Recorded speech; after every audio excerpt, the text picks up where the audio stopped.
Good afternoon. I am Miss Joyce Cruz and I will be your competency-based trainer for bread and pastry production and seafood. And I am ready to facilitate the learning sessions. Now, before I start with the learning sessions, I have checked our facilities, the tools and equipment according to the occupational health and safety procedures. I have also checked our facilities for the completeness of the tools and equipment according to the training regulations of our qualification. Okay, and I am ready to use this as I provide you with skills demonstration. Okay, but before we start, I'd like you to sign on the attendance sheet. So kindly pass this to your co-trainees and affix your signature. Okay, thank you. And then I also have here the learner's profile form. So I want you to double check if the information about you is correct. Okay, and then also sign or affix your signature if all the informations about you are correct. Thank you very much. Okay, and with that, you are now officially enrolled to bread and pastry production and seafood. So welcome to Colegio de Santa Monica de Angat, your training provider. And thank you for choosing CSMA as your training provider. Okay? So I have here the data gathering instrument. Okay?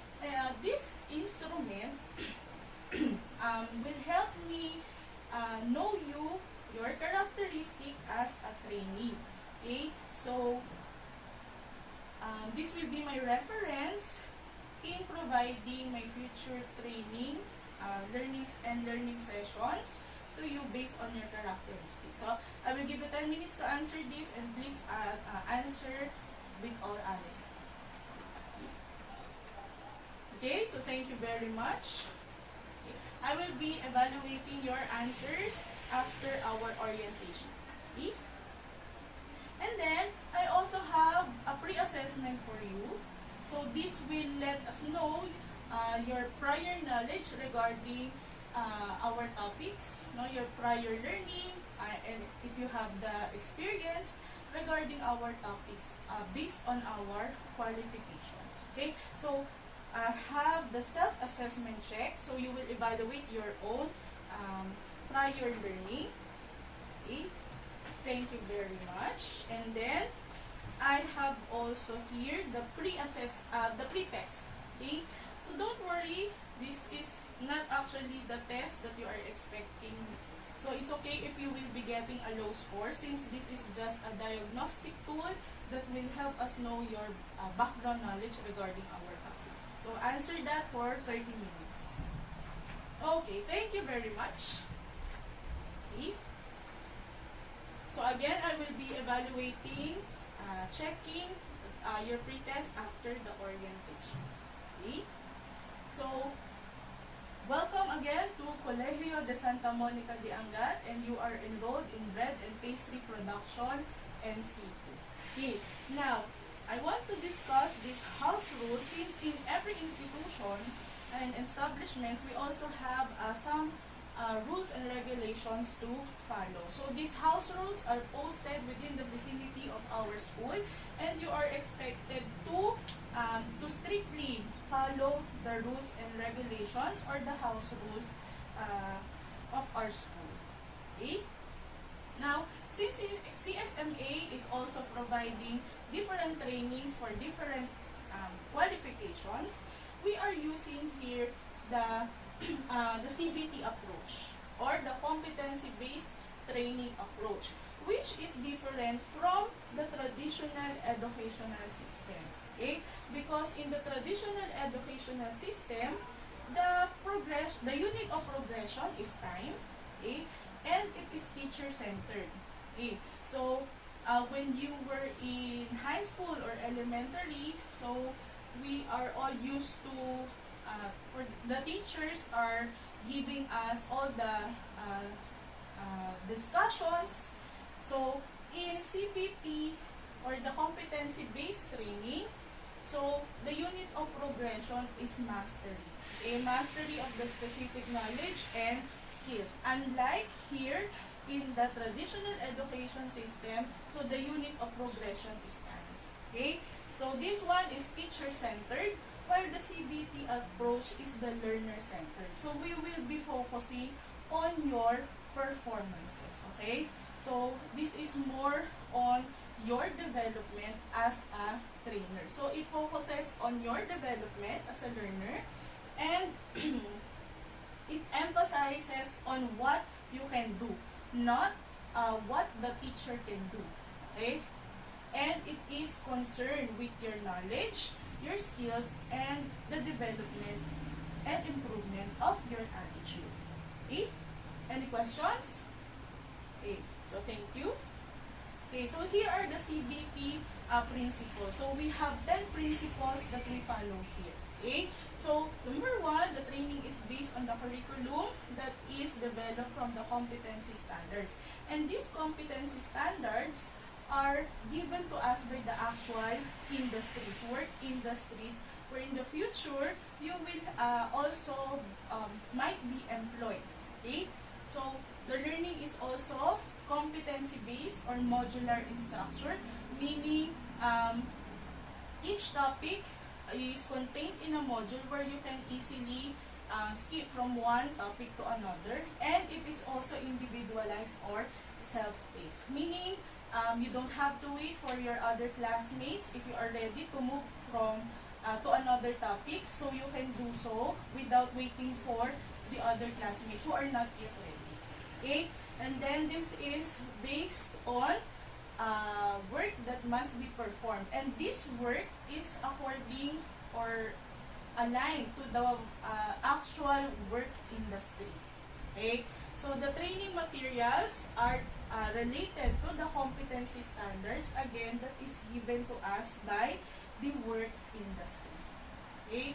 And of course, your assessment, you will be assessed according to the outputs that you will be submitting, your demonstrations, other evidence of work like your performance, your outputs. So you will be assessed according to that during our training. Okay? And there will be a better learning. Of course, you will be having an OJT after this training. Okay? So for better learning experience. Okay? And then, remember that I asked you to answer a pre-assessment because we are here to recognize your prior learning, wherein you can exit or enter a specific module at any level and time. Okay? And then we are also accredited or registered within UPRAS. And when you say UPRAS, it is a sophisticated accreditation system, and this ensures that we are providing quality training sessions for you. Okay? Do you have questions? Is everything clear? Okay. So this will be the course of your training, as we go along to our learning sessions. Okay? So you will be experiencing each step. So I will not be focusing or detailing the each objects, okay, in this graph. So right now we are here on the first part of the flow chart. Okay, so you don't worry because you will be experiencing this as we go on our training. Okay, so me as a trainer, I have a role to play for you. Okay, so this will be my role throughout our training. Okay. So I only have 3 roles, which is to facilitate learning. So remember that we are not using the traditional educational system wherein the teacher is discussing everything to you. So I am just here to facilitate your learning and to guide, and of course to give you feedback from time to time. If you are having a difficulty with a specific competency, so I am here to guide you. And if you need feedback, so I will be giving you for your improvement. Okay? But my role as a trainer will not be successful if you will not be doing your roles as a trainee. So you also have your own role. And that is, in general, to be a responsible learner. Since you are an adult learner, so you have the experience and the more knowledge compared to the younger ones. Okay? So that is, you have the initiative to accomplish what is required. Okay? So you must also present the performed task. And please, ayan, you have your responsibility to monitor your own accomplishment. Okay? So this will be our evaluation system. Okay? So each competency that we will be undergoing, so you will, at the end of that, so you will have the institutional assessment that is given by our school. Okay? So after you finish the institutional assessments, okay, so you will be qualified to get the national assessment, where in the future, you might gain the national certification and the certificate of completion. Okay? So this will be our training methods as we have our training for bread and pastry production. So you will be having a modular or the self-paced learning where you are expected to study on your own or to learn, okay, on your own. And then we will also be having lectures or the active lecture wherein you are also expected to share your insights regarding our topic. Okay? And then viewing of visual presentations like this. Okay? And of course, some video demonstrations. Okay? For better understanding and also to cater the visual learners. Okay? So we also have the peer teaching and mentoring, and of course demonstration since we are having skills training. Okay, so you have to demonstrate your learned or acquired skills. Okay, and then group discussion since you have your co-trainees with you, so you might learn from your co-trainees. Okay, and then at the end of our training, so you will have also the OJT or the on-the-job training. Okay. So, for bread and pastry production MC2, there are 3 competencies. Okay? So, it is grouped into 3 competencies. So, you have the basic, common, and core competencies. Now, for the basic and common competencies, so I will not be focusing here because I'm sure that you have, as adult learners, you have experienced this and you have already the prior knowledge regarding this competencies. Okay? So, I will focus more on the core competencies. Okay? So, this will be the focus of our session. Okay? So, this will be, or you will be in the near future, be demonstrating your skills regarding this qualification. So, prepare and produce bakery products wherein you will learn how to prepare the dough for making breads. Okay? And then how to store breads or how to prepare breads, the ingredients, how to measure the ingredients. Okay? And then for number 2, prepare and produce pastry products. You will also learn here how to prepare the ingredients for making pastries, the different mixing methods on how we do and prepare pastries. Okay? And then prepare and present the dough, torts, and cakes. So here, you will learn how to prepare different types of cakes, then different fillings that you can use for cakes, and then how to decorate, how to present, and how to store cakes. Okay? And then you also have the preparation and display of petit fours. So these are just small cakes wherein you will also learn how to cut, to assemble, and to prepare the base cake for displaying the petit fours or for decorating. Okay? And then lastly, presentation, or you will learn how to present desserts properly. Okay? Do you have some questions regarding our core competencies? Okay? So I hope you'll enjoy our training regarding this core competencies. Okay? So the nominal duration of our training is 141 hours, or that is roughly 18 days. Okay, so this will just be a very quick training for everyone. Okay? So now I want you to have a quick tour on our workshop areas. Okay, so we have here the practical work area, okay, wherein we practice our skills, okay, skills demonstration. So we also do our task sheet and job sheets here in this area.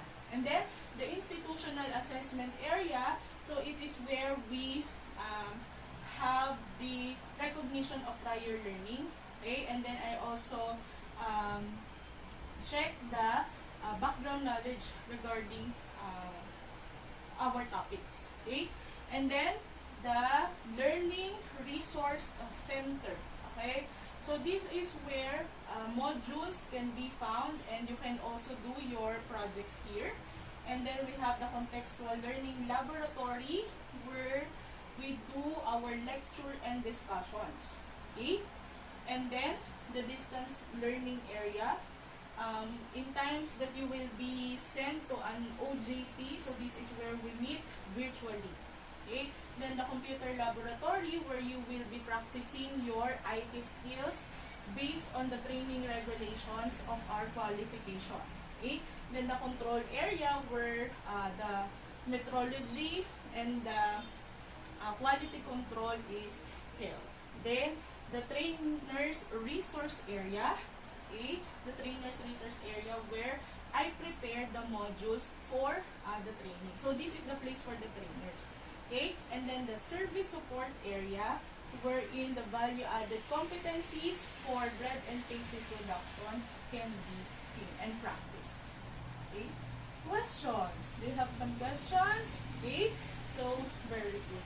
Okay, so with that, after our orientation, so I will be giving you 30 minutes to have a break, okay, as I evaluate your answers on the pre-assessment and on the data gathering tool. Okay? So 30 minutes is done. So once again, good morning. Okay, so we will have so I hope you have a good break. No? So for now, I will be having or giving you feedback regarding your answers on the data gathering form and the pre-assessment. Now, I will call your name one by one, and I will give you feedback. Okay? Miss Nivea Lynn. Okay. Ma'am, kindly go to the learning resource area, and I will give you feedback regarding your. Okay, so this is the learner's resource area. Okay, so based on your Miss Nivea, based on your data gathering instrument, so you have an average language and literacy. Okay, and then it also shows here that you are a visual learner. Okay, and your answer, your score on the pre-test is 12 over 30. But don't worry if you have, don't worry about your score, because again, this is just a diagnostic tool, okay, that is designed or to check if you have the background knowledge. So, with that, I want you to have this information sheet, okay, and study this. You will be given, I will give you 1 hour to study that, okay, and also the self-check, where you were practice if you have learned something from that information sheet. And then also, kindly or please be honest, because it is the answer key is also attached there, so please don't take a peek while answering the self-check.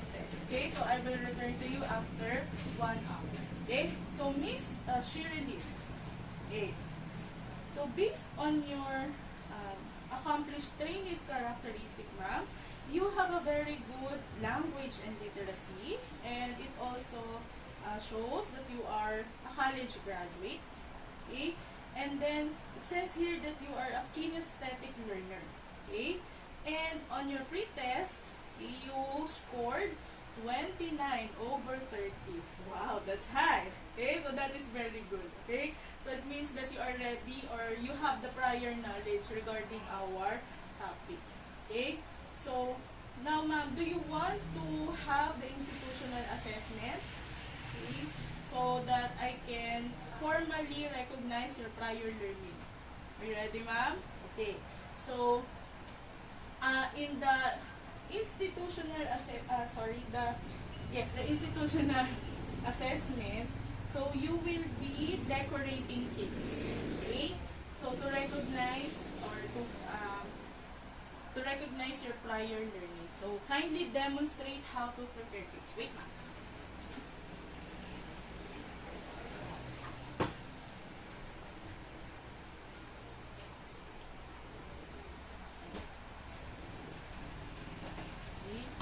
So you will have. Can you, ma'am, decorate for your demonstration? Kindly demonstrate how to decorate cakes.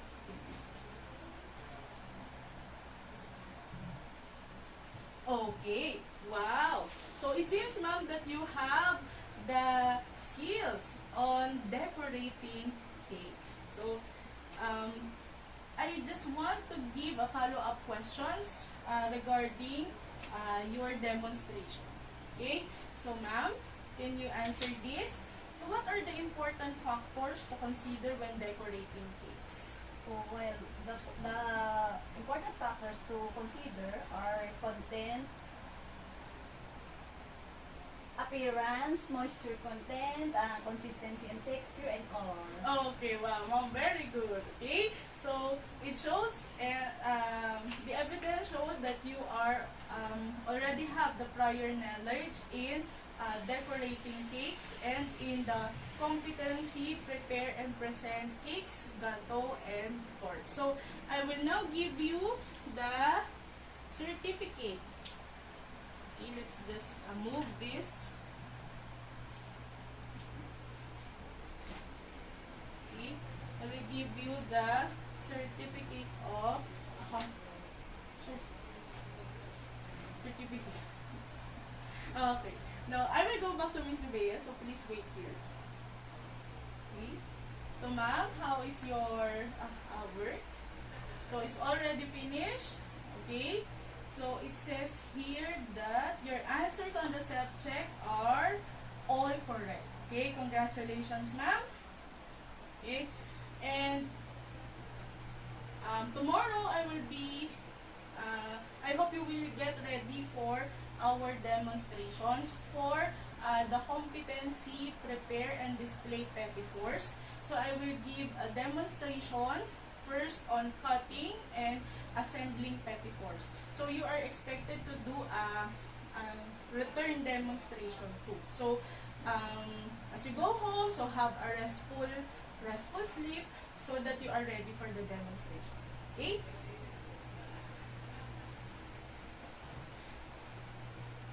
So good morning. So we're back and we are now on the another day of our training. Okay? So now we will have the demonstration of preparing, cutting, and assembling petty force. Okay, so this is a skills demonstration under preparing and displaying petty force.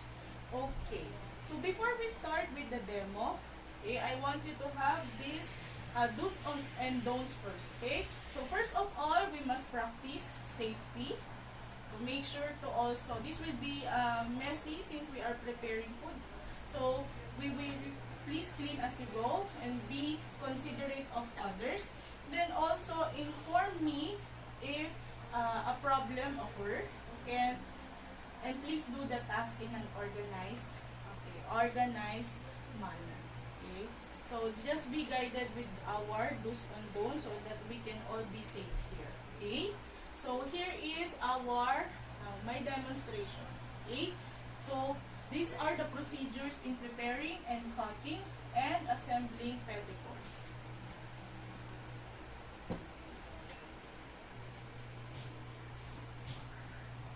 Okay, so we have to prepare prepare first all our materials. Now, to be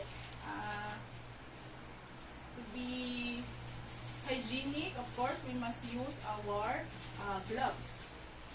Sanitize your hands first before preparing the food. Okay. And then, here are the material supplies. We have the mond mamon, okay, that you will be cutting. Okay, since we need to prepare and cut and assemble petit fours. Okay, so for cutting the petit fours, okay, just cut at the center of the bread. So make sure that your cutting is consistent. Okay, so the consistency of the cut and the cleanliness of cut is very important. So after that, you have to place the filling. Okay, so we are now assembling the petit four. Okay, so make sure that you are completing the filling or adding the filling properly and equally too.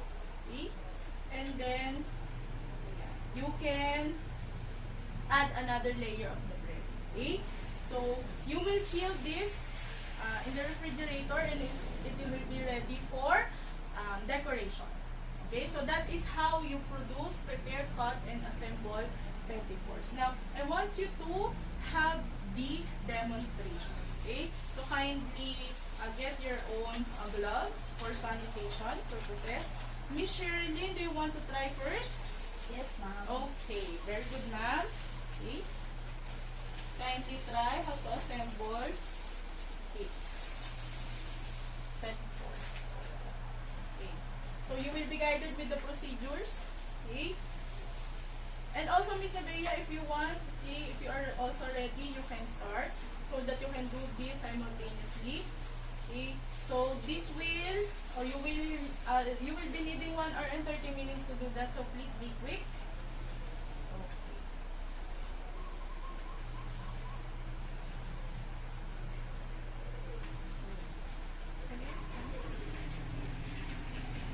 Okay, wow. It seems that Miss Sherilyn is already finished with the demonstration. Okay. Okay, but Miss Nebeya is, I think, having some difficulty. Okay, ma'am, can you please stop? I will again demonstrate to you how to cut petit four. So make sure your cut is equal. Okay, so this is how you do it. Okay. Okay. Okay. Okay. Can you do again, ma'am? Can you try cutting the petit fours again?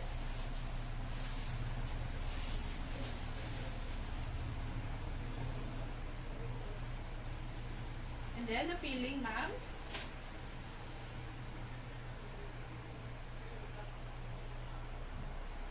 Okay. And the layer. Okay, ma'am. So you did the demonstration very well. You all did the presentation, the demonstration rather, correctly. Okay. So I would like to check first our achievement chart, and it will be our evidence that you did or you finished our competency. Okay. So, excuse me. So, I will be checking this. Okay. So, with that, I think you are ready to take the institutional assessment. Okay? So, let us just clean our place.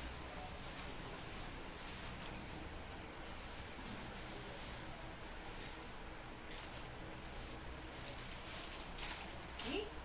So, for this institutional assessment, okay,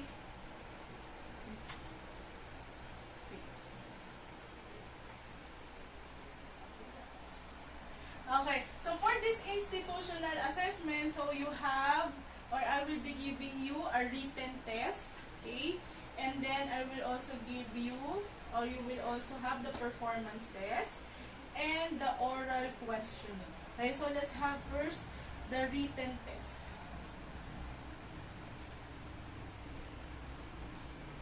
Okay. So you will be given 1 hour and 30 minutes to answer the written test, and we will be measuring your underpinning knowledge regarding this. Okay.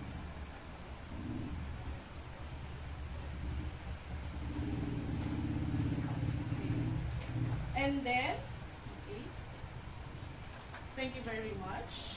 Okay. And now, for the other part of the institutional assessment, you will be performing, for the performance test, you will be performing how to prepare Petit force. Okay? Prepare this again. Kindly prepare Petit force. Okay, thank you very much. Okay, and you have done this correctly. And now for the oral questioning. So I will call you one by one. Okay?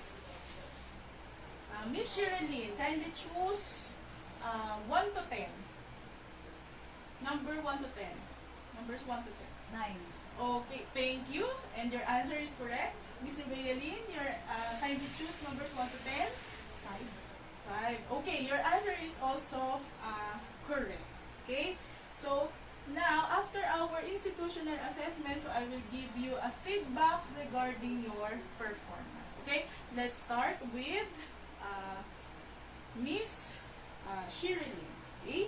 So, based on your written test, your score is 30 over 30. Okay? So, that is perfect. Very good, ma'am. And then, on your performance test, it shows that you have performed the performance test and the skills. So, it shows that you have the skill for preparing Petit force.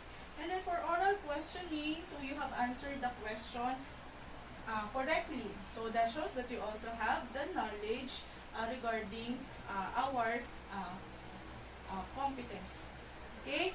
So, Miss Nevayaline, so your score on the written test is 28 over 30, which is very good, ma'am. Okay? And then, on your performance test, you have also performed the task really well. And on the oral questioning, you have also answered the question correctly. Okay? So, it shows that you are competent in our institutional assessment. And you are ready for the national assessment. Okay? So, this will show, or hopefully, you can have the national certificate. Okay? So, I want you to have the rating sheet, and this will be an evidence that you are ready for the national assessment. Okay? And then, thank you. I also have here the feedback form. Okay? Kindly answer this because this will be my reference, okay, on how I can improve my future training sessions. Okay, thank you very much. Okay, so that concludes, okay, our training for bread and pastry production. So you two have successfully finished our training sessions. Okay, so I have here the certificate of completion. Okay, I have here the certificate of completion. So, you will be having this and as evidence for your competencies. So, kindly go to the